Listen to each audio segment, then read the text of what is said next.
All right, and back into, or heading back over to combat mission Barbarossa to Berlin, 22nd June 1941, and this time we're playing Barbarossa to Kirikov. One minor obstacle here is that the briefing is in French, and I can't read French. Fortunately, I have apps on my phone that can. Basically, it looks like there's a okay, June 1941. Germans launch Operation Barbarossa. Breakthrough in most places, but not at Kirikov.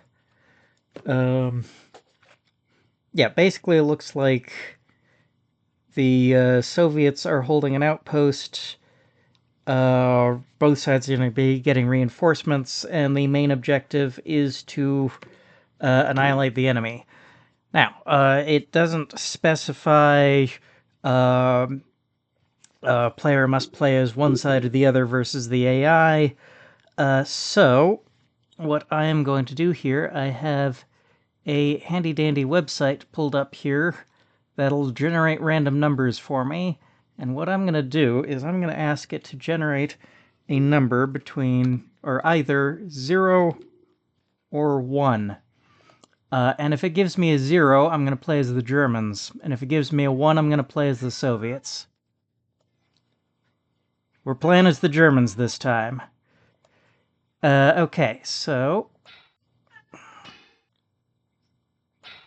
let's see. Oh, and now I need to go back into the translation app and figure out what the heck this is saying.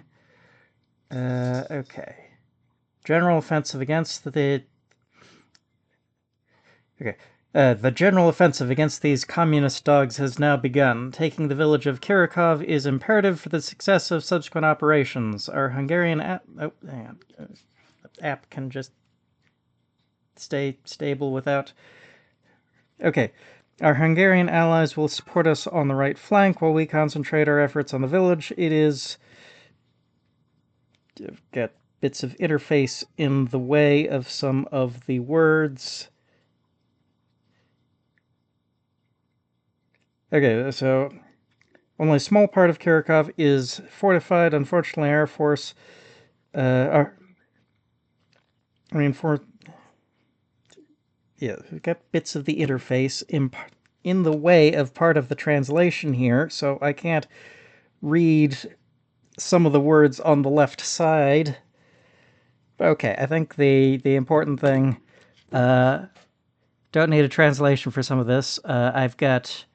Is that 2 Stugs? Okay, 1 Peloton. I recognize that as the word for platoon. So 1 platoon of Panzer IICs.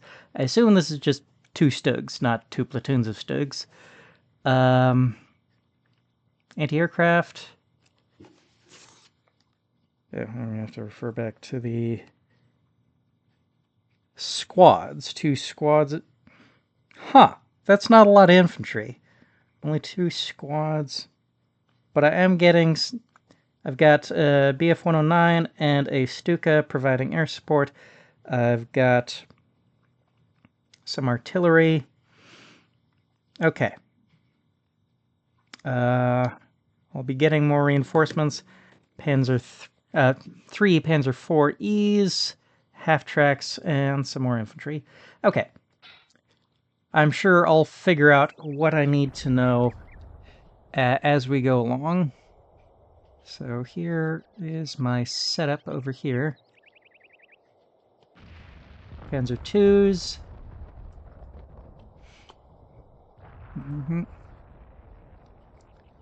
And Panzerjäger. Panzerjäger 1s. 47mm gun. I didn't know the Germans had a 47mm gun. I knew they had a 37, a 50, and a 75.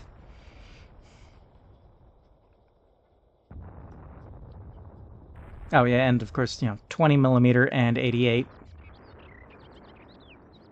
Okay, So, good for anti-tank work, but these are basically just self-propelled anti-tank guns, so I can't quite use them as tanks.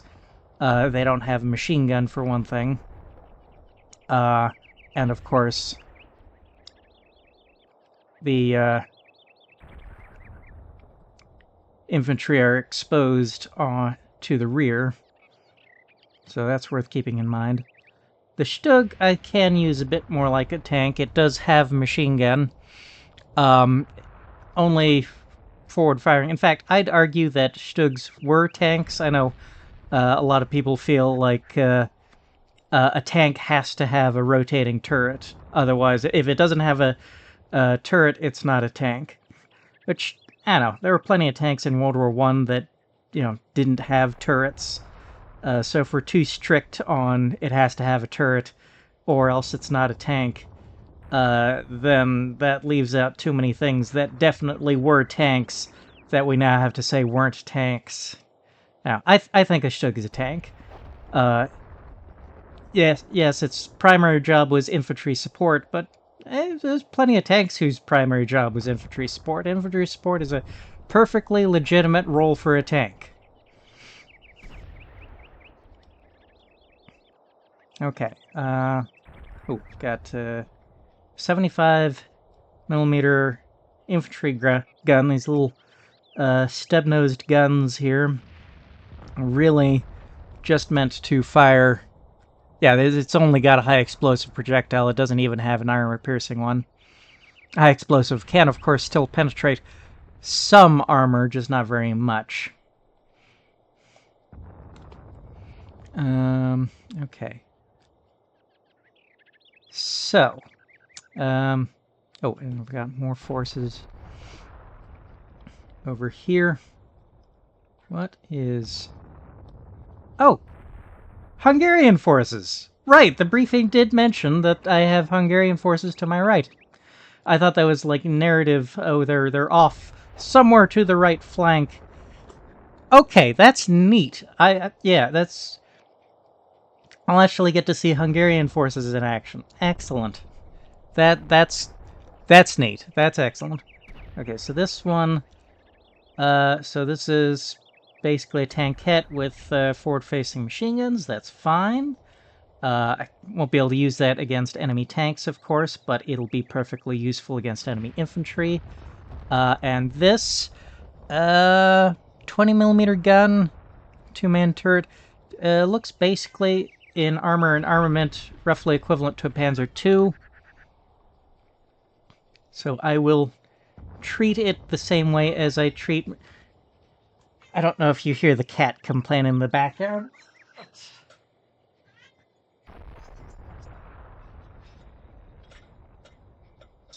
I think he's complaining that I'm not actively giving him scritches.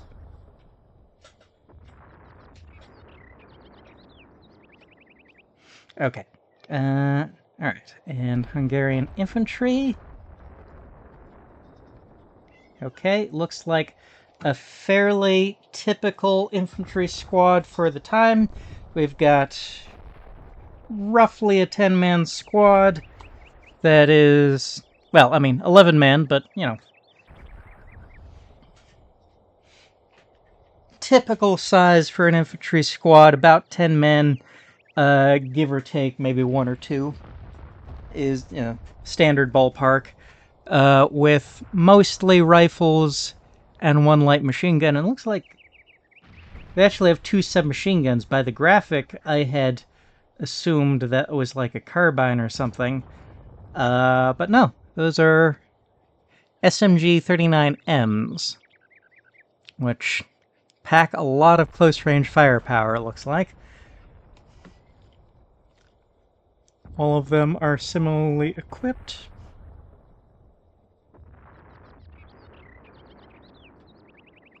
Okay. But, okay, so that is 1 platoon of Hungarian infantry, 1 tank and 1 tankette. Or 2 tanks, of which 1 is much smaller.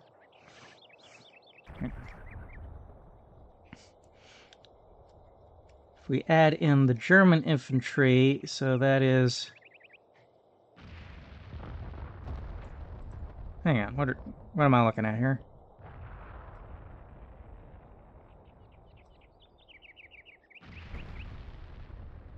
Oh, okay, hang on. Oh. I can't... These guys are outside a setup zone, so I can't do anything with them.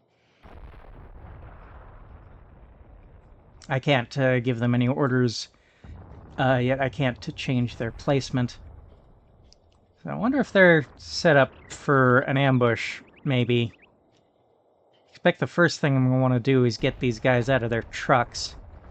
But yeah, okay, so it looks like we have a platoon of German infantry already out of the trucks. And another platoon in their trucks. So that's 3 platoons of infantry, 2 German, 1 Hungarian. Stugs.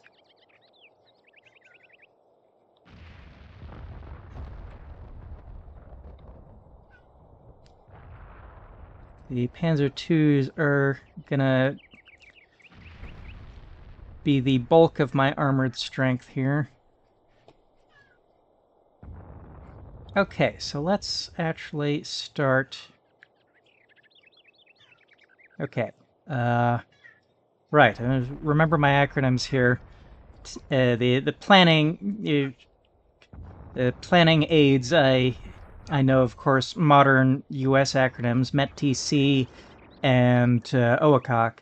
So, METTC, mission, enemy, terrain and weather, troops... I may not be getting all the T's in the right order. Troops and support available, time available. Oh, and the C is civil considerations, which probably not much of a consideration for the Nazis in World War II, especially on the Eastern Front. And even less for any side in a war game. Pretty much. Okay, so mission. Well, we have one ground objective flag on the far side, but from the briefing it sounds like the main mission is destroy the enemy. We're not really interested in capturing ground, so mission, inflict maximum casualties on the enemy for minimum casualties on myself. So emphasis, obtain good positions for destroying the enemy, and less emphasis on gaining ground for ground's sake. Enemy. I don't know a whole lot about the enemy. I can guess this... From the briefing, I can guess this was designed to be a meeting engagement, so maybe their forces are pretty similar to mine. I can expect probably a mix of infantry and tanks. But for enemy forces, we're pretty much just going to have to play that by ear. We don't really know what we're up against yet. Okay, mission enemy. Time, I have 22 minutes, not a lot, so we are under significant time pressure. I've already examined my troops, what I have available. So, terrain and weather. Weather... Clear, dry, cool, so that's good. Not really any weather considerations to worry about. Breeze, east-northeast is what that is, that ENE is denoting there. So where is our north marker? Okay. So one of the things I really like about CM2 is it has a compass right up here that you can always refer to. CM1, you have to pan around the outside of the map until you see where your north marker is. So the wind is blowing roughly that away. East-northeast, so a little bit more that away than that way.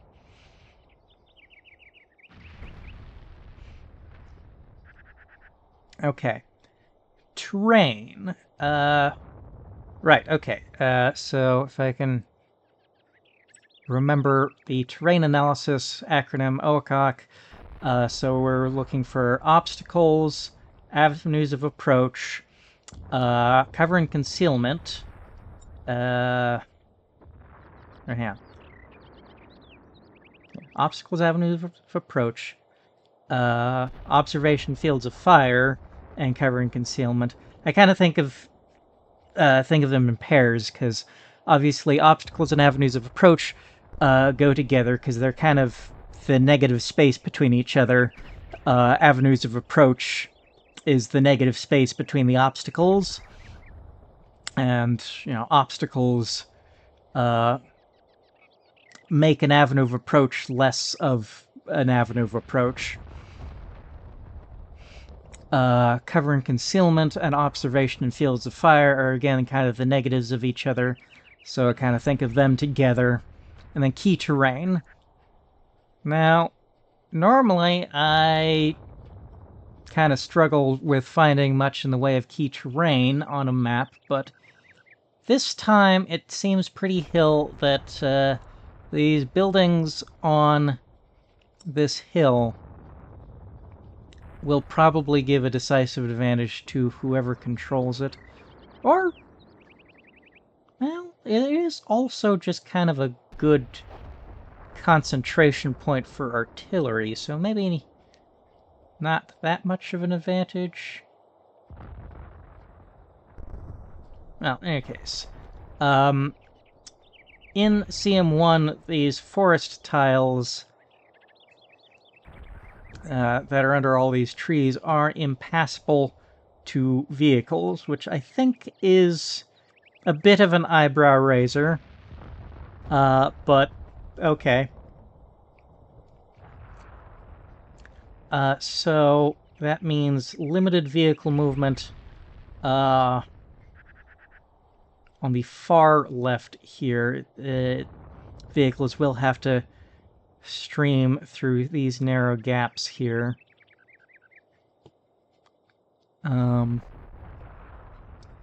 Vehicle movement's going to be fairly limited. But yeah, there's nowhere that is entirely blocked off. The trees, of course, also provide covered and concealed infantry avenues of approach. But to nowhere in particular. I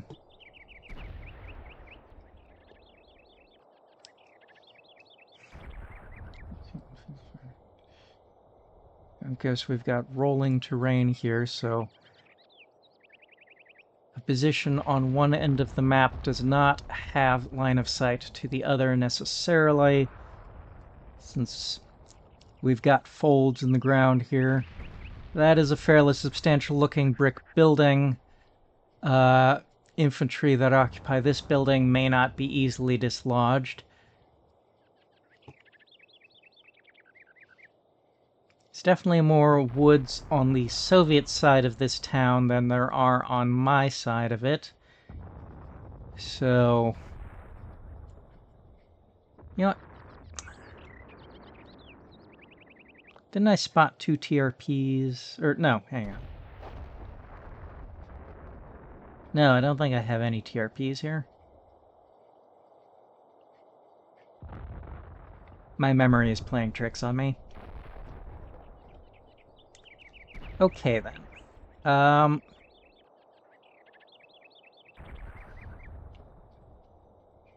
Well, the fact that these guys are outside of a deployment zone is pretty much already railroading me into committing to going straight in. I've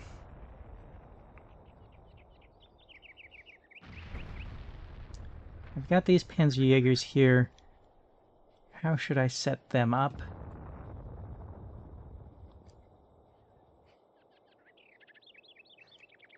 Perhaps it would make sense to set them up to kind of provide a flank anti-tank defense. So maybe put one around here.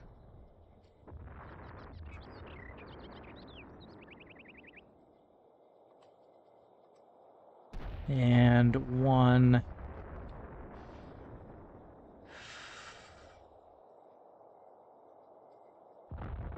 maybe over here.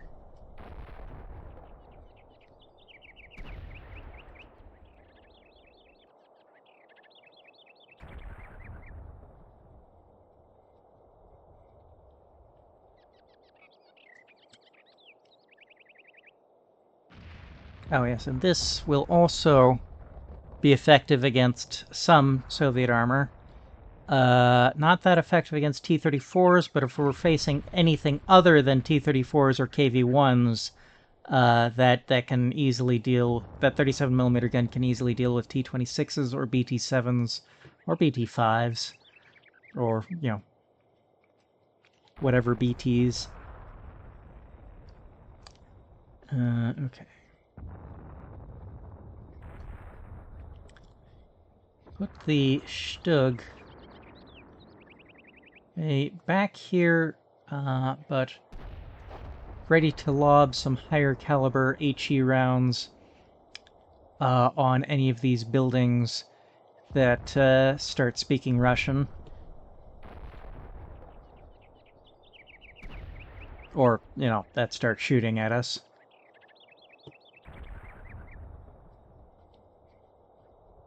I wouldn't be surprised if the battle opens with us immediately taking fire.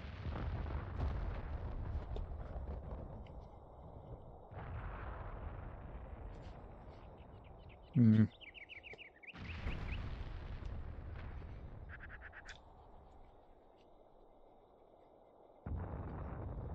Maybe I should consolidate these guys over to the center, because there's no infantry here.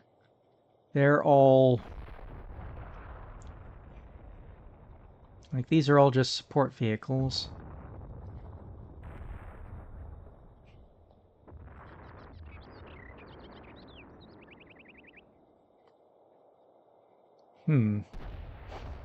I can't move this thing off its carriage just yet. So, yeah, we can set up... like, we don't need to be on the same flank as the infantry for them to support the infantry. So, perhaps...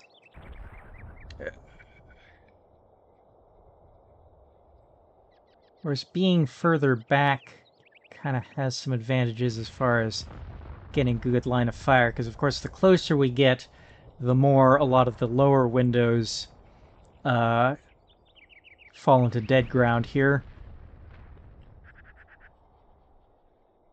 So we want to be far enough back, ideally, to be able to shoot at those lower windows, because if I were the Soviet defenders, I think that is where I'd be putting some of my infantry to try to hold off the German infantry attack. I think I'd be banking that some of these lower windows are less likely to come under fire from German tanks, and that these would be a good spot from which... yeah, maybe less of a good spot than they might think, but a better spot in any case. Okay, that does have HE, so it can contribute to the infantry fight. Expect these Panzer IIs I'm going to want to immediately start fanning out.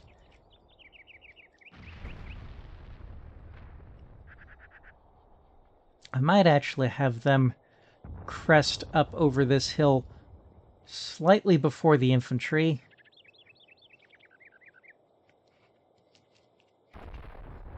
And it can pay to be a little bit more aggressive with your tanks in this early war period than you might want to be in late war or modern period, since there are no RPGs or Panzerfaust or bazookas just yet. Still want to stay out of grenade range, because anti-tank grenades are a thing. Anti-tank rifles, of course, can pose a threat to Panzer IIs. But getting right up to the enemy won't really increase the threat from anti-tank rifles, so might as well be fairly aggressive.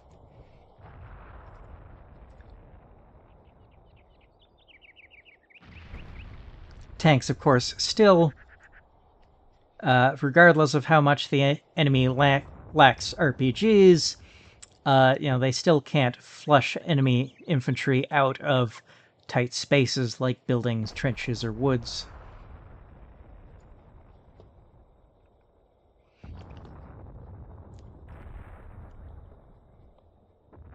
Okay. I think I still have one more gun that I need to... One more vehicle I need to figure out. Oh, okay, I have 2 infantry guns on the back of these tractors here. These primary gun movers there. I also have another... Where should I put you? I may keep you back a little ways. You do have some HE, but I'd rather keep you back, ready to respond in either direction. Oh. I can't move this thing either. I can't move either of these.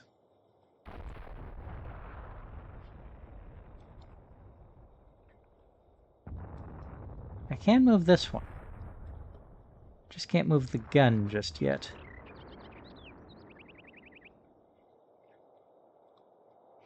I think move you a little bit further forward with the idea that this vehicle... Oh, I can't move him at all just yet. Interesting. Oh, and you. I want you in low ground, where you're out of sight from enemy ground forces, but still have a clear view of the skies. Okay, so you're not entirely out of sight. Actually, I want you rotated the other way. You're not out of sight of the village, but...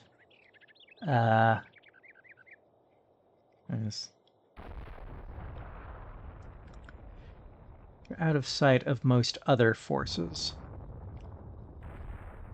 Oh, but now you are also kind of... Yeah, I don't want you blocking the movement of this guy here.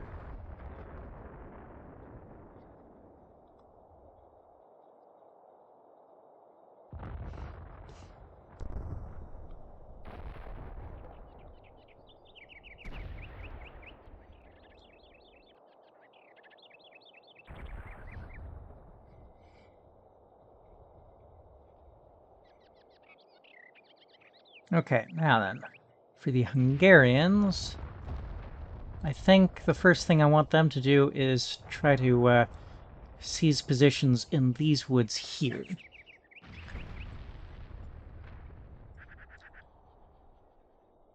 And I guess the way to do it is just, spread out in a skirmish line and advance to contact, and hopefully they get to the woods with no one shooting at them. Yeah, they get to the woods before anyone shoots at them. And if someone does shoot at them, well, they have some armor support to help them out.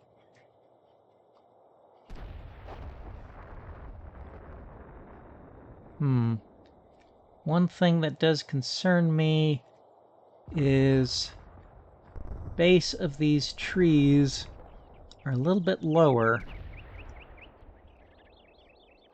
which means any enemy infantry that are already in these woods are in dead ground to the guns on my tanks here, and we won't be able to get any fire on them until we've actually crested over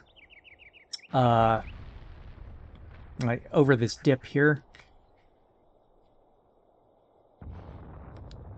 So I'll want to make sure that my tanks crest that dip at the same time. With any luck, it just won't be occupied yet. There's a good chance it's not occupied. I think this is set up as a meeting engagement, which means there will be an initial rush to take up advantageous positions early on.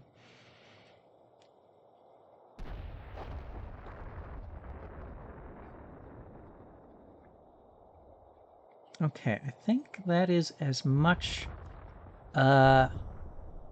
positioning of my forces as I can do in the setup phase. Let's move on to initial orders. Okay, so we do have... Soviets are already in the village.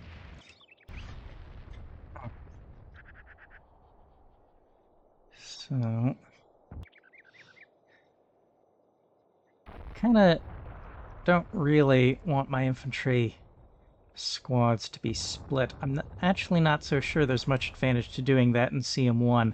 There definitely is some advantage to doing that in CM2.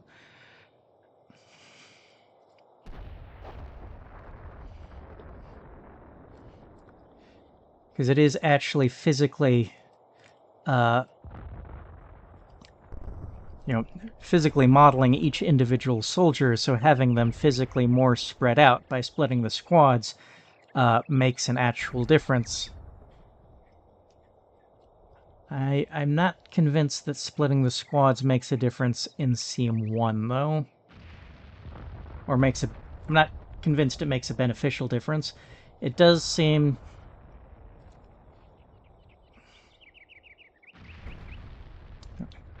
Do I want you to run... I think advance may be roughly the equivalent of a quick order, of a quick command. Run may be something like a fast command, which in CM2 I would reserve only for when my guys really need to get to an area, need to get to a spot as quickly as humanly possible. And it's like the urgency is so much that it's worth them being exhausted by the time they get there. Which is not normally going to be the case most of the time.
Okay, now, can you move? Yes, okay, and I think I'm gonna move you...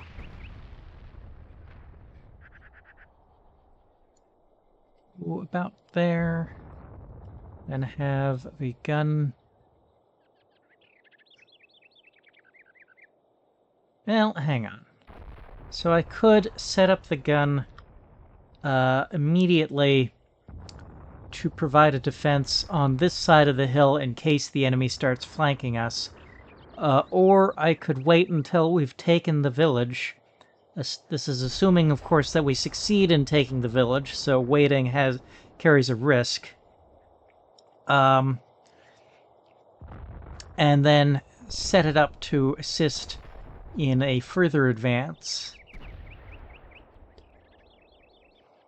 Not actually... If I do hold off on setting it up, how likely am I to actually succeed in rushing it up to a useful position in time for it to be of use? Oh, those guys are dragging a gun, so we'll want to stop them.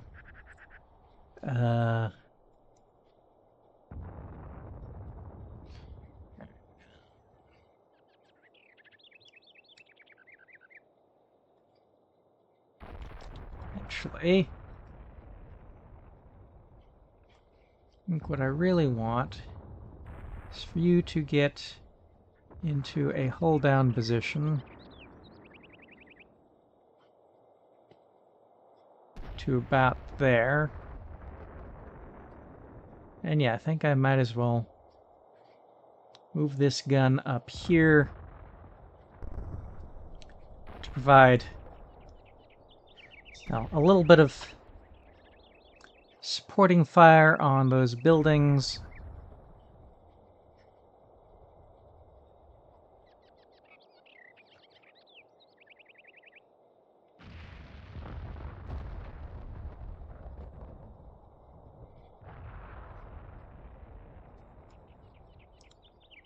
As well as a bit of defense in case the enemy comes around our flanks.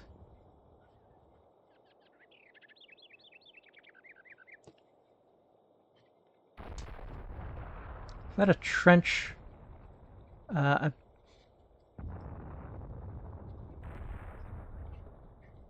Actually not sure what that's supposed to be. I believe that might be how CM1 models a trench.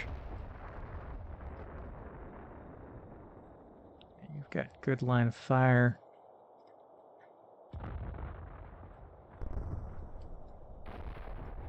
Should, of course, have checked the line of sight before I ended the setup phase, but oh well. Okay, and my plan for you guys is pretty simple. Move forward. And hope that there's just not that much in the way.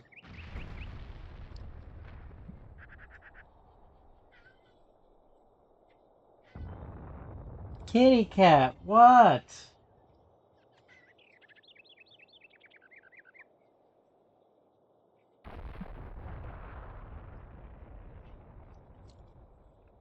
Start moving these to contact slightly after the infantry start moving, but I don't want them to get too far ahead of the infantry.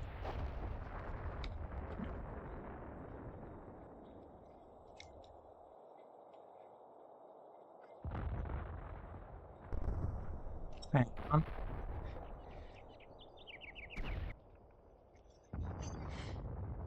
I'm actually not sure if you can hear the meowing through the mic. You might not. It doesn't pick up everything that goes on in the background. In fact, I'm not sure if I tuned the settings right to minimize how much background noise it picks up. But if it is picking it up, you may be hearing some just meows of despair as this kitty cat just isn't getting enough attention. And he may also be complaining that we're not letting him outside anymore because we moved to an area with more coyotes and we don't want to take the risk. So he's got to learn to be an indoor kitty now. Poor guy.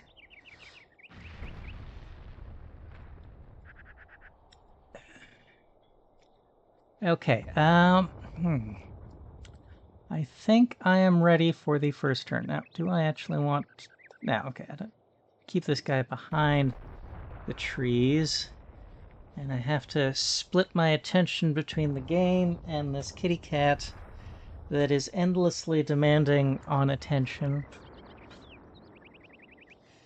Okay, but let's actually get this first turn kicked off.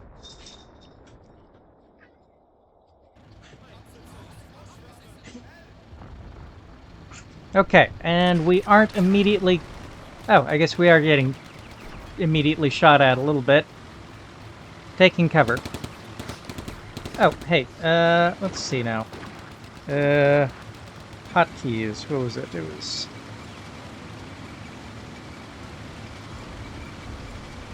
Shift G. Yes, I do want those labels on.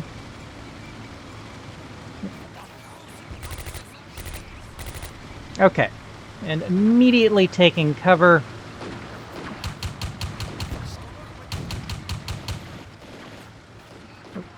Ah, and tanks. T-26s.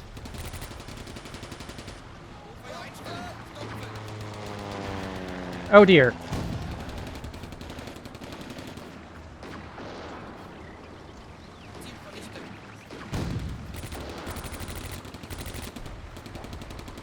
Light guns here. Okay.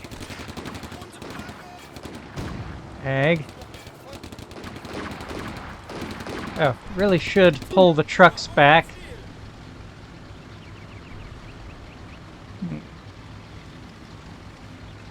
And now, I have too many pets around me demanding scritches while I'm trying to play the game. I have relocated up to my parents' house for a couple of weeks while they're on vacation to take care of their pets. So I've got a lot more furry critters around me that need attention.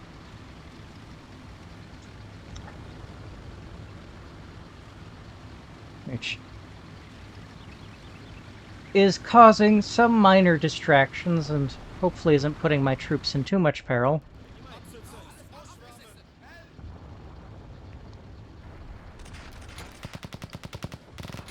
Okay, you are already seeing things to shoot at. I guess that's good, but it also means these guys aren't moving forward, because I gave them move to contact orders. Oh, that's 180 tank gun already abandoned. Excellent.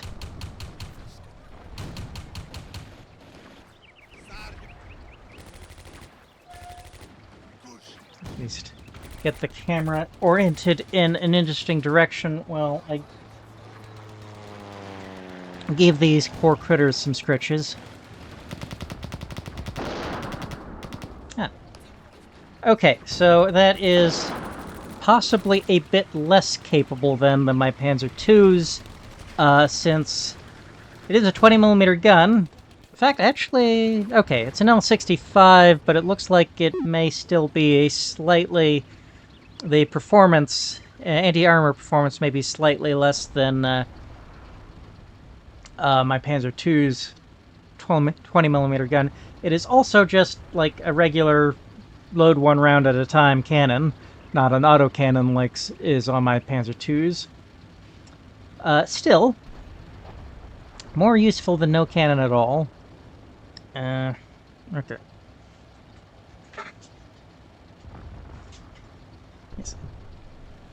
Do need to give the bulk of my attention to the game. So...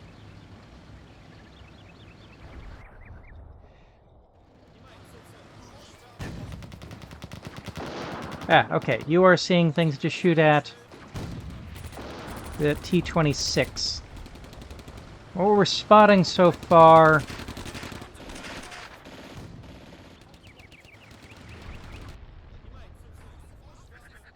Yeah, what are we spotting so far?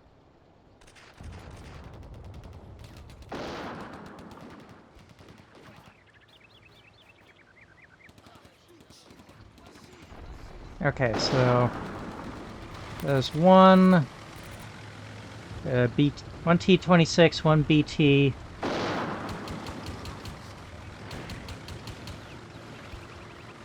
Panzer IIs are mostly missing.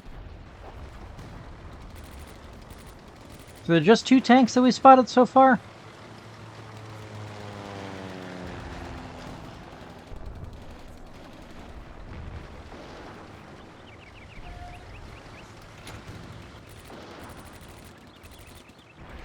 Three, maybe 4 tanks. Looks like 4 tanks. Presumably it's 2 platoons. It would be oh, we already got a penetration. the Stug is managing to do some good work. Despite having a short-barreled 75, I guess, T-26 doesn't have a whole lot of armor, so a short-barreled 75 does have enough punch to do the job. Meanwhile, over here, got our infantry out of the trucks right away, which is good, because they started coming under fire right away.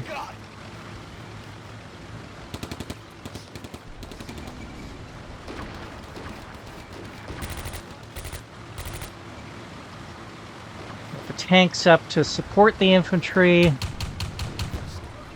And of course that shooting wasn't very accurate because it was done on the move.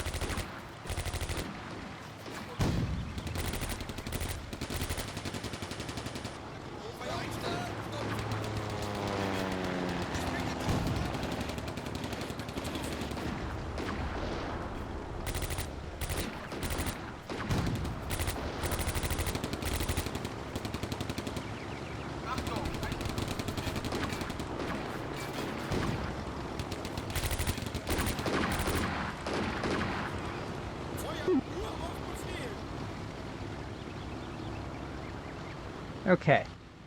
Oh! I already get reinforcements on the first turn. Where are they? Okay. Looks like we've got a heck of a lot more infantry.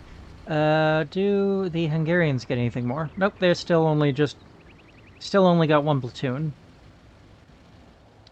Let's...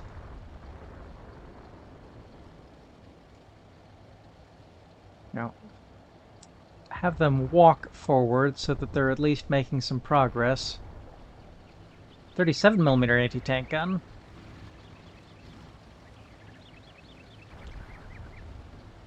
Huh. Hang on.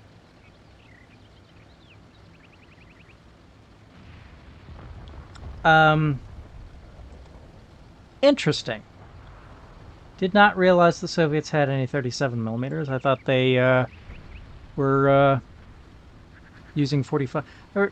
Right, they did have 37mm earlier at some point in the 30s, I thought, and then upgraded to 45mm. Huh. R35s. Interesting. Oh, ha! Of course, the 37mm gun on the R35 is the very same that was on the FT-17. So it's literally a World War I gun. They figure, we have all these FT-17s, might as well take the guns from those than setting up a manufacturing line for new guns. The result is, of course, absolutely pathetic anti-armor performance. Wow, okay. Like, even the T-26s may have sufficient armor to protect against that at some ranges. So, what do they got? 15mm of armor all round. And these can penetrate... Oof. Okay. So even hitting a direct hit, 0-degree angle at 500 meters will be penetrated by the T-26's armor, or will be defeated by the T-26's armor. At 30 degrees, it can get through even if the range is only 100 meters. But yeah, I think suffice to say, well, these R-35s are technically capable of participating in the anti-armor fight, at least at very close range. I think they will be best used in the infantry fight to take the town.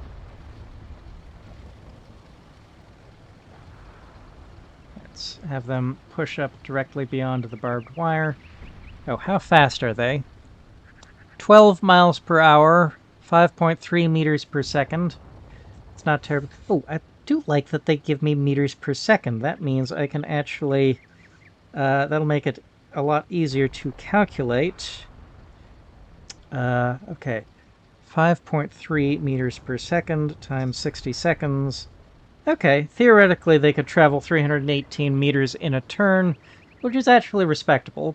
Though, on what kind of ground they can cover that distance, who knows? Probably not this kind of rolling terrain.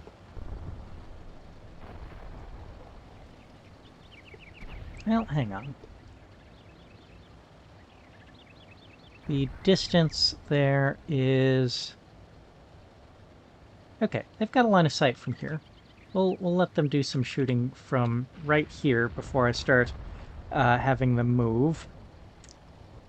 Oh,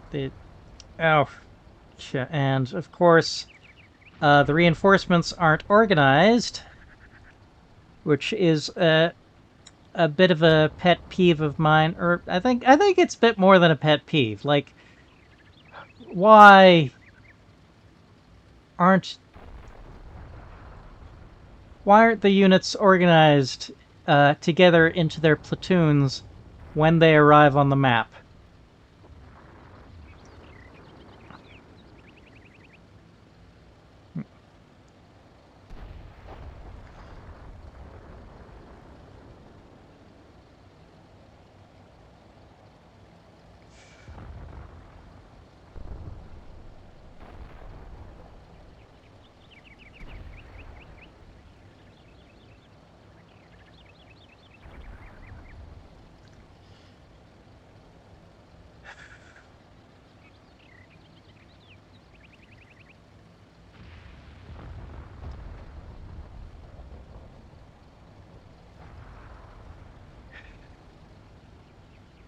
There is no reason why my infantry should just be scattered completely about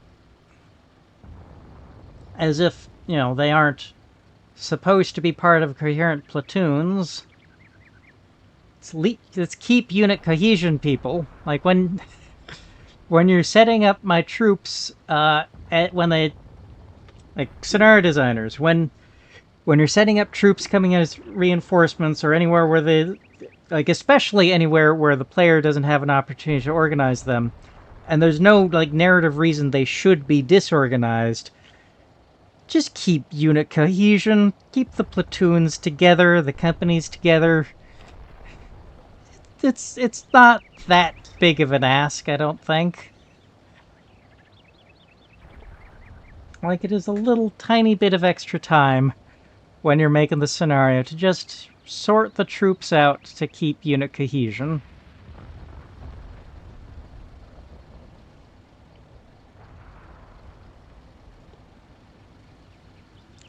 Okay, so we got that gun moving. Now that you've got it moved up, let's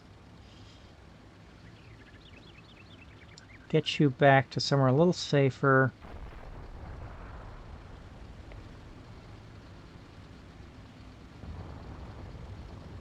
Okay, so you haven't started shooting at them, which means... yeah, okay. Let's get you up to where you can see the enemy. And you know what? We'll have you join them.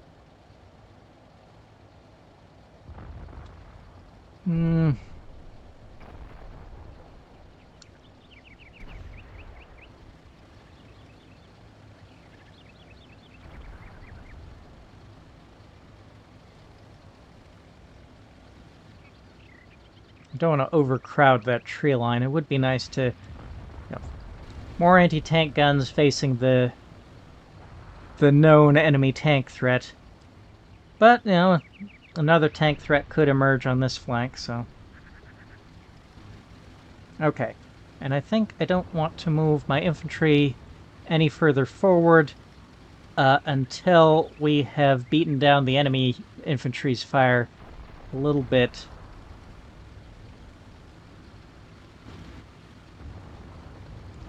Okay, you're fine where you are.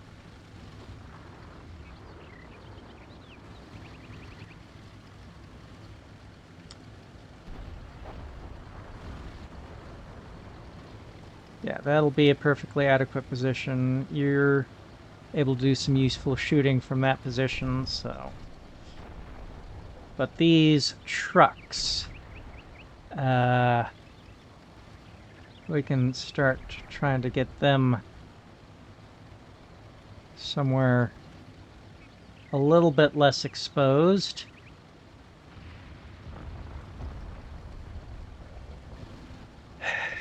We can get them to the base of this hill, they'll be in dead ground to at least some of the Soviet riflemen. Hopefully they don't become... I think there's enough trees in the way that they probably won't become good targets for those T-26s. Probably start having them fall back a little further. Oh. In order for them to be completely safe, I really do need to get them down into this this depression here, which is probably not going to happen next turn. Okay. Let's see. Yeah, let's do... Oh. Now, it was mentioned that I have air support. Yeah. Of the portions... Oh, okay, so those cannons... There are my infantry guns, the 75mm infantry guns. With the gun tractors.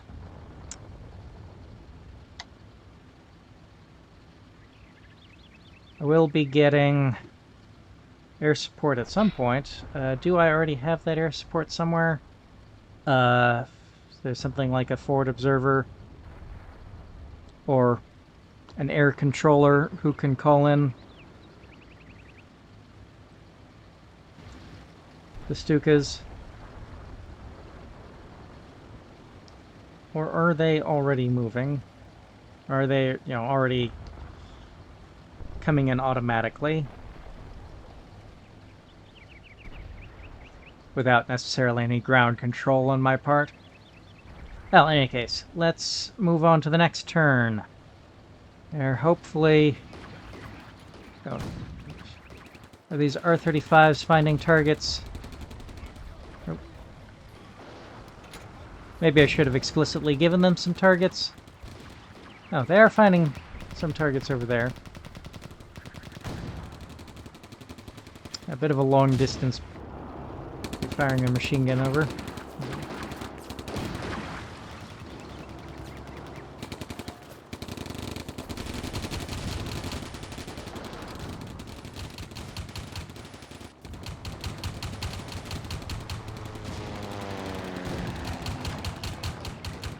I think... Hang on.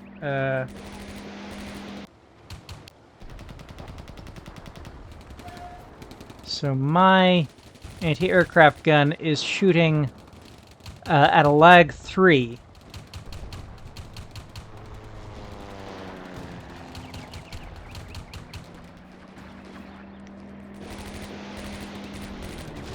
Which has fired rockets. Oof, okay. That has taken out my gun, which is unfortunate, but fortunately the Stug is fine.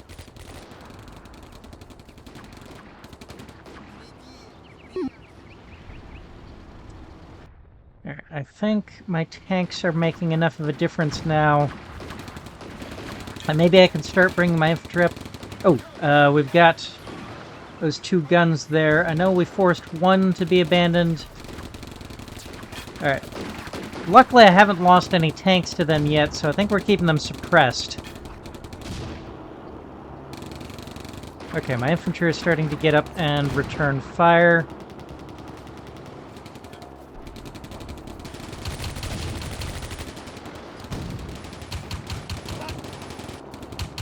They just took a did they just take that casualty? No, that's not a new casualty.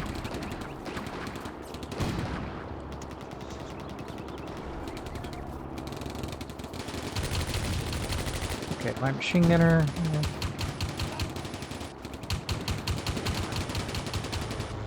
Ah, Panzer II is engaging one of those T-26s. Getting some hits. Some penetrations there.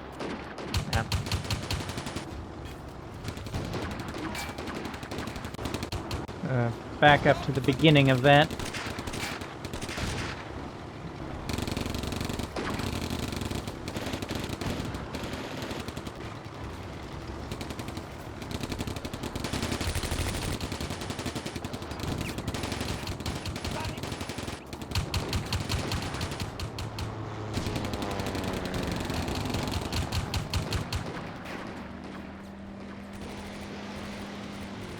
Okay.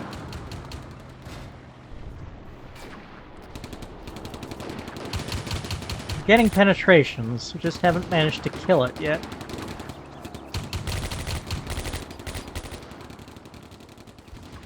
Oh, the Panzerjäger did get up to its position.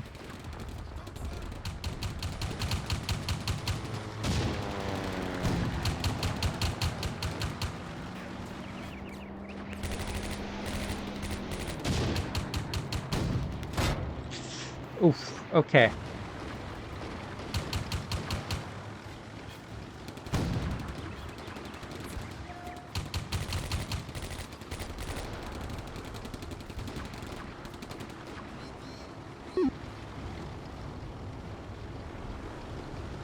Oof, okay, what happened over here?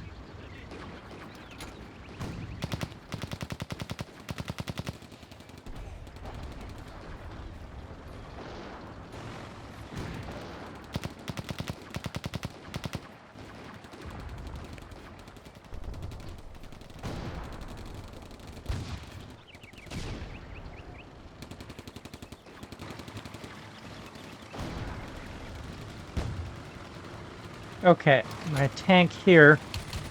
Toldy 1 is apparently the name of this tank. Started taking fire from the Soviet tanks over on the right.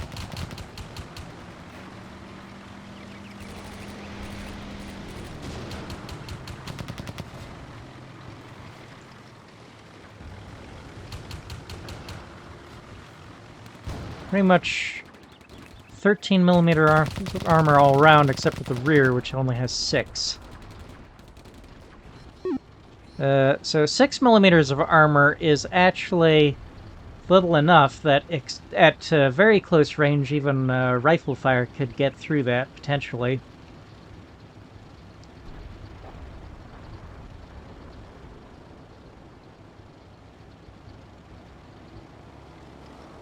Okay, and we're getting our new infantry reinforcements.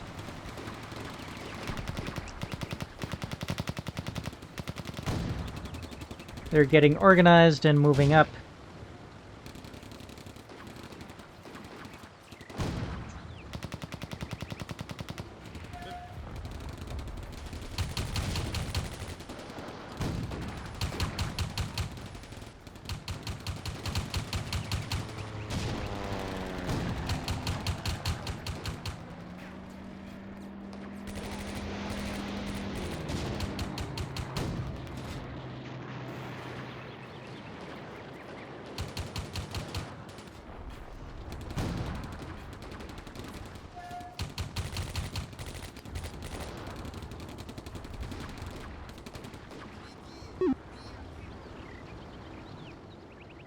Ooh, more reinforcements.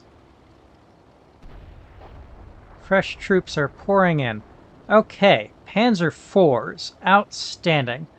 Let's see now. How do I want to play this? First thing, I think. I had kind of decided not to rush these R-35s up because I assumed they would... I figured they'd be able to pick targets even from back where they were. Are you... Okay. Can...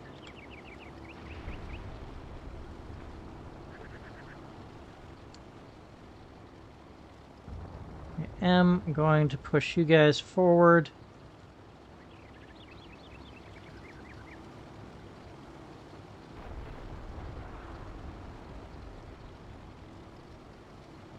here.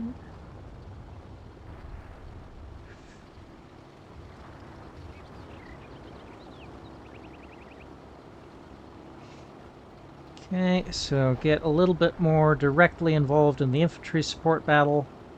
Okay, and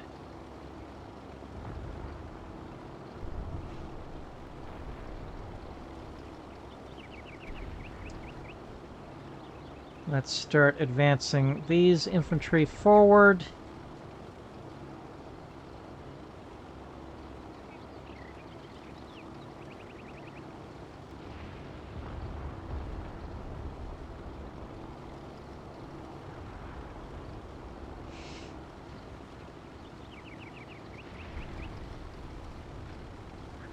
Okay, yeah, go ahead and use the main gun. That is a very important priority target, I think.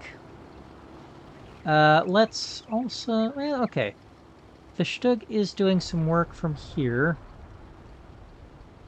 I want to get you back up there, but this time let's actually get you into a hold down position.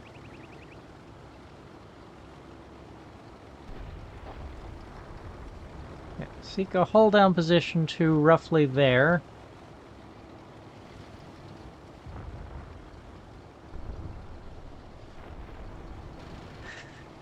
Maybe it would be a good idea to do the same for you.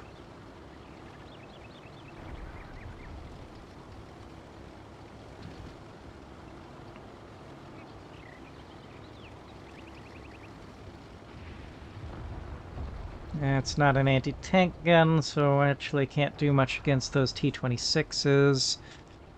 Well, may just about be able to penetrate them.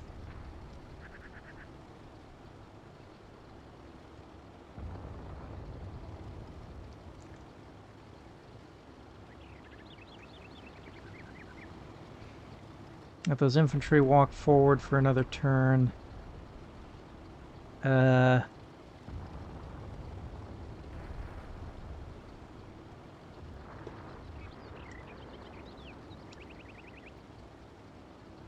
Yeah, and these Panzer IVs. Well, for one thing, I am going to order them into close... to get very close to enemy infantry. Oh, same thing for these R-35s. Especially the R-35s, they only have a two-man crew. One-man turret crew, so if the commander is killed, the tank is out of action. Has no ability to absorb casualties. The Panzer IVs can absorb turret crew casualties since it's got a three-man crew, turret crew. But still, better to not get the commander killed if we don't have to.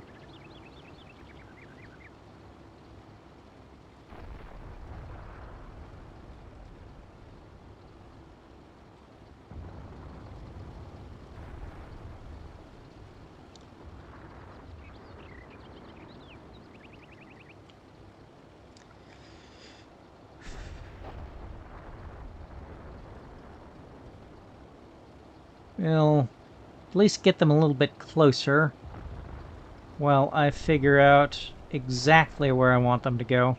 Because I'm going to start overcrowding this village with tanks before too long.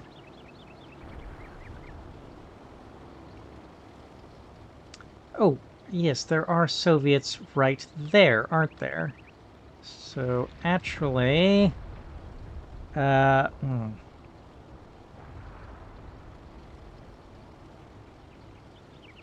Oh, that's a roadblock, is what that is. Okay.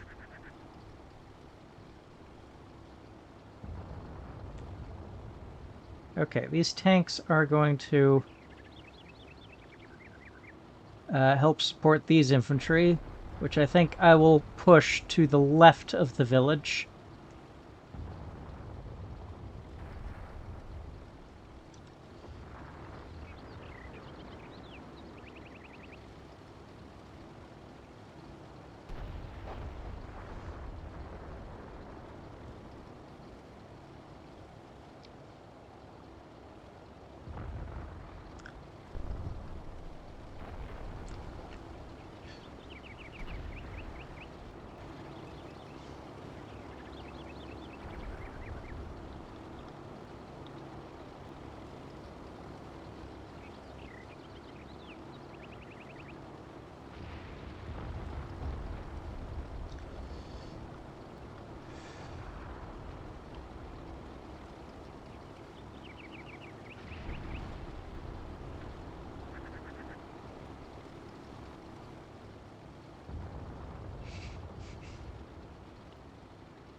Yeah, I think... Is that how we're gonna leave it here? For the time being?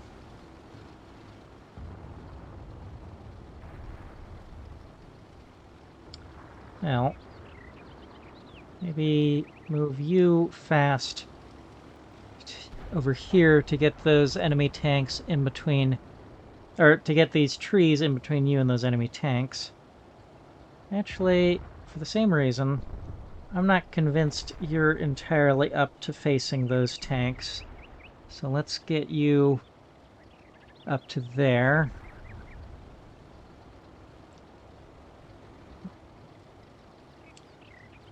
I wonder if we'll be getting any Hungarian reinforcements. That would be nice to get a few more reinforcements on this right flank.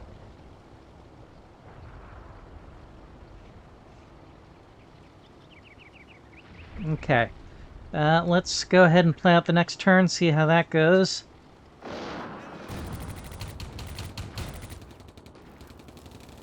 Oh.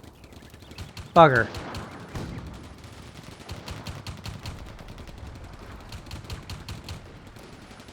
Okay. We are eliminating some of those guns.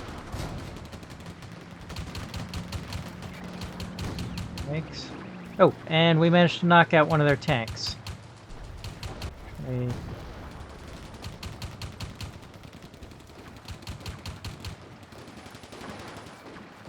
Got a lot more tanks coming up.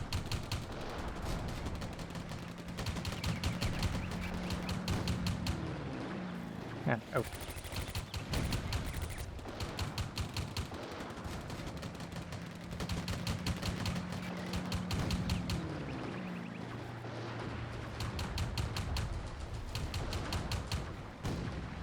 Oh, my infantry there coming under fire.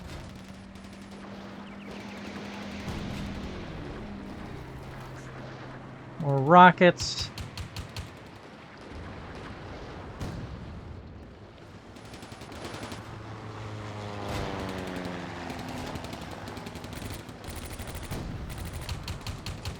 Okay, quite a lot is happening. Okay, we just lost the Hungarian tankette.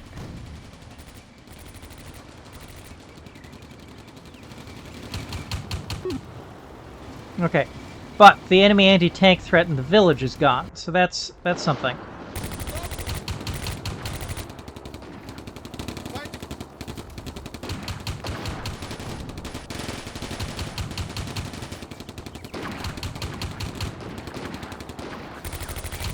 Excellent.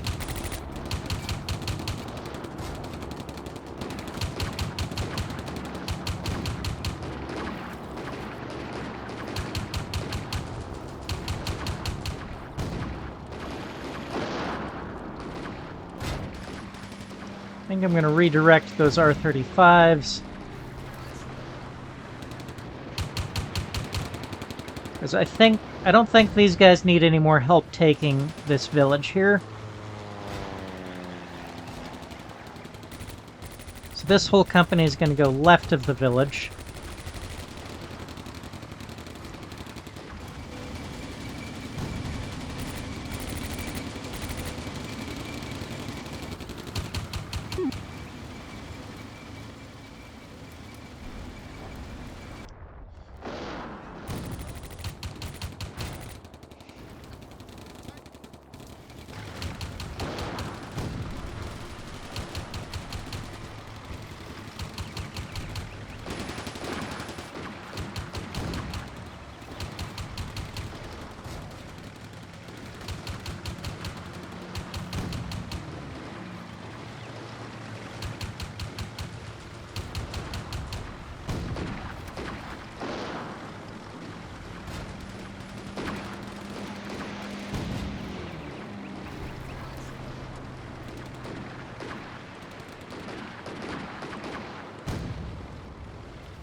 Panzer IV's starting to rush up.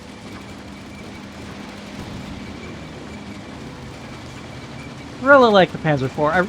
I really think, and I know this is going to be a controversial statement, but I think the title of best tank of the war, I really think it has to go to either the Sherman or the Panzer IV. I think they really have to be the two finalists.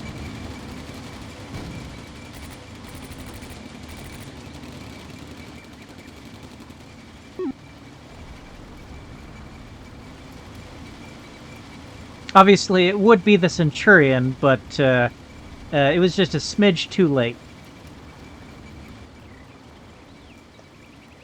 Oh, and I think this is probably a good place to cut it for part 1. I have been recording for more than an hour now.